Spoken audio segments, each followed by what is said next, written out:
Hello everyone and welcome to another video. Now this is the AMD Radeon HD 7770.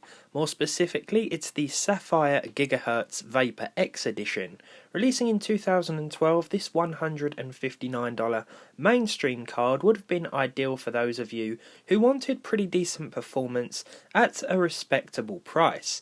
This was the first in the 7000 series of GPUs to implement Sapphire's Vapor X cooling design, which features two copper heat pipes and is pretty silent overall in operation, which is always a bonus when it comes to graphics cards. This card sat between the high-end 7990 and the HD 7750, the entry-level budget option. The average price of one of these in 2018 is $30, euros or pounds according to the bidvoy.net website, and I wanted to see what this one could do when it came to running a few modern titles. Now my immediate apprehension here was brought about by the 1GB of GDDR5 VRam, because of course the 7770 did also come in a 2GB variant, so it'd be interesting to see if this can still, well, play anything with respectable frame rates and settings. So let's get into it and find that out. So today I decided to run through all tested games at 1080p, 900p and 720p because of course the card may struggle at some of those higher resolutions in some instances. In this case though, with Call of Duty World War II, last year's big COD release, it performed absolutely, well, near perfectly on the 7770 at 1080p resolution. There will be a few frame drops as the action heats up, but as you can see here, with a combination of low and some normal settings, the game did pretty well for itself on this graphics card, averaging between sort of 40 and 60 frames per second most of the time. Now there weren't too many severe stutters, and I think that this was certainly playable at 1080p, though let's turn the resolution down a little bit and see what sort of difference that can make. Now all footage today was taken from the opening level at 900p. After dropping the resolution down, we did see a much improved frame rate and one that stayed mostly above 60 if not all of the time. Now I can't speak for every level in the game of course, but here it seemed to do pretty well on the 7770, which is odd considering that when I first fired the game up at 1080p I was getting about 4 frames per second. I kid you not. I think one of the settings I had on obviously didn't agree with this graphics card, and turning it down or off simply solved that issue. I wish I could remember what I turned off in order to see that massive improvement with the frame rate. 720p performs even better. Again, you'll see a pretty respectable number during this opening level. The game will look a little worse for it, but if you are pretty keen on sticking with at least 60 frames per second or trying to most of the time, then 720p will probably be the best resolution for you, though just know that 1080p is more than doable with COD World War II and the 7770 GHz Vapor X edition. Next up, it's the game whose spelling will have children making mistakes in their very important English exams for years to come. This is of course Fortnite. At 1080p, the game ran at about 50 frames per second, just shy of 60 FPS overall, but of course it will depend on where you are on the map. Though I have to say the performance was pretty consistent, and it didn't really matter what I was doing. 40 to 55 frames per second was roughly the average here, but the exact figures are of course on screen as always. It was a pretty decent experience. Medium settings were used here, the medium preset in fact, with 100% render scaling too. If you want a closer to 60 FPS experience, then you will have to turn things down to 900p, though even then there will be a few drops below that target frame rate, especially as you get into sort of combat-based situations. It was very smooth though, I have to say, and there was literally no stutter here whatsoever, and that didn't really matter what resolution I was running the game at. It performed very well on this Ryzen 5 1600 system with 8GB of DDR4 memory, and I have to say it's quite surprising, to be honest, what the 1GB 7770 can still do. If you remember, we did actually look at this card back in 2016. We checked out a few games, but of course a lot has changed in the world of gaming.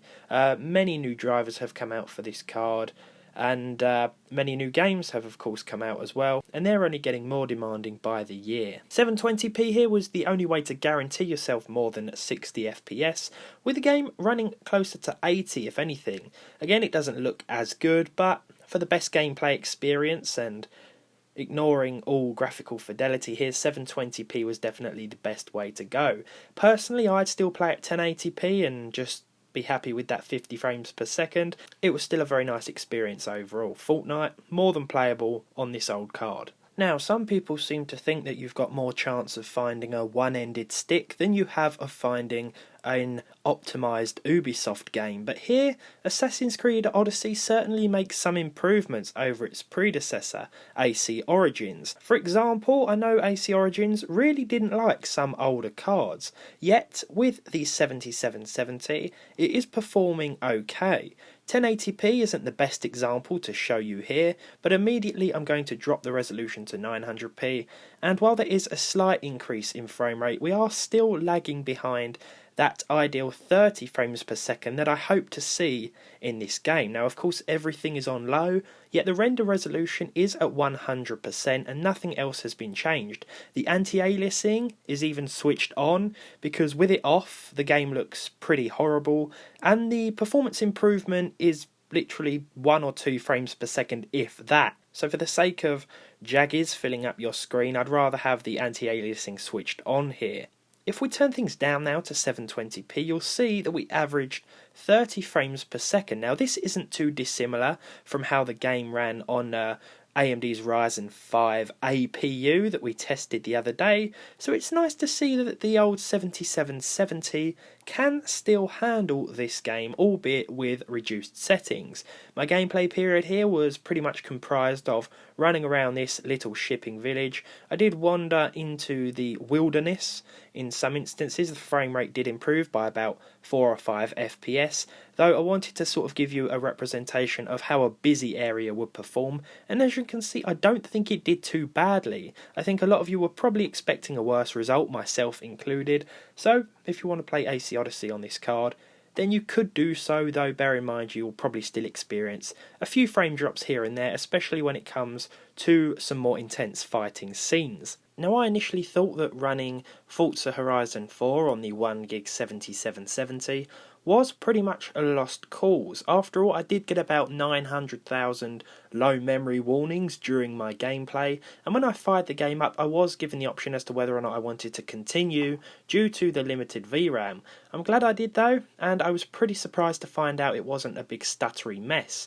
Even on very low at 1080p, we seemed to achieve 30 frames per second on average, even if there were quite a few heavy stutters here and there, especially if you joined a race with more than one player. For best results, I found that limiting the frame rate to 30 was ideal, considering we was only getting about 31 or 32 beforehand. Dropping things to 900p yielded a very similar result. There really wasn't too much difference. In fact, I saw a little bit more stutter. I apologise for the footage here, I forgot to full screen the game, but the benchmark results were taken from the aforementioned full screen scenario, so don't worry about that. Dropping things down even further to 720p and removing the 30 frames per second frame rate cap gave us today's best results, even if there was some stuttering still to be seen, but I think this game is bound to do that. I mean, it's a brand new title at the time of this video almost. The 7770 is 6 years old, and quite frankly I'm surprised the game did even start, so that's always a bonus in my books. Now, in Rainbow Six Siege I ran the in-game benchmark test 3 times at 1080p, 900p and 720p, and once again I was honestly quite surprised. I showed you the 1080p settings briefly there just to give you an idea of how the VRAM is pretty much exceeded, as it has been throughout the entirety of today's video. 1GB would certainly appear to cause a struggle for most games these days, but I think so far we've had pretty decent results. I'll have to get hold of a 2GB 7770 once again though to sort of compare the two. So let's go ahead and drop things down to 900p, where we saw yet again a vastly improved frame rate. If I'm honest, there will be some occasions whereby the game does slow right down, and I can only speak for the in-game benchmark test, but all in all I think it did okay. dropping things down to 720p, again keeping everything at the low preset, and we saw another nice little boost when it came to the average 1% and 0.1% low FPS figures. I can't speak, as I said, for the actual gameplay because I did just run the in-game benchmark tests, but everything seems to be pretty decent here. Moving on to our final test of today, The Witcher 3, and here this was actually one of the most demanding games, despite it being, well, I think 3 years old now. 1080p with a mix of low and medium settings yielded about 30 frames per second. I apologise if the footage comes across a little bit stuttery, but I hope that you can sort of see that number in the top left there and realise that the game didn't actually perform as bad as it looks. I did take advantage of the onboard Relive software, which allows you to capture your gameplay internally, much like Nvidia's Shadowplay, and that's also one of the perks of the 7770. It's old, but it's not that old that it doesn't include some of the newest features. And when it came to recording gameplay in other games, there was literally no performance hit, which is good. Here though, as you can see, that didn't quite work out. 900p, and we saw a vast improvement here with a slightly more stable frame rate throughout. This would definitely be the way to play in my opinion, but of course you can lower things even further if you like. We won't do so just yet. I'll let you have a little bit of a longer look at 900p as we explored a wide variety of both sort of open areas and city areas like Novigrad during the half-hour gameplay with each resolution. Finally, let's drop things down to 720p now, and this was of course the best way to play. Who would have thought that it would have been the older game here to put this card through its paces? Of course, The Witcher 3 though continues to challenge even the most powerful of hardware even today. It's sort of like a modern day Crisis whereby you're not quite sure how things are going to run. Overall though, I think this card did pretty well considering it's got 1 gigs of VRam, and it's certainly held up in some of today's modern titles despite what I went into it thinking would happen. I honestly thought I'd fire up most games and they would be one big stuttery mess, but it's still nice to see that it's hanging in there and providing respectable frame rates at those lower resolutions. This has been the Sapphire 7770 test. I'm sure you're sick of me saying that by now. But, as always, if you enjoyed this video, leave a like on it. If you didn't, leave a dislike on it. Subscribe to the channel if you haven't done so already, and hopefully I'll see all of you in the next one.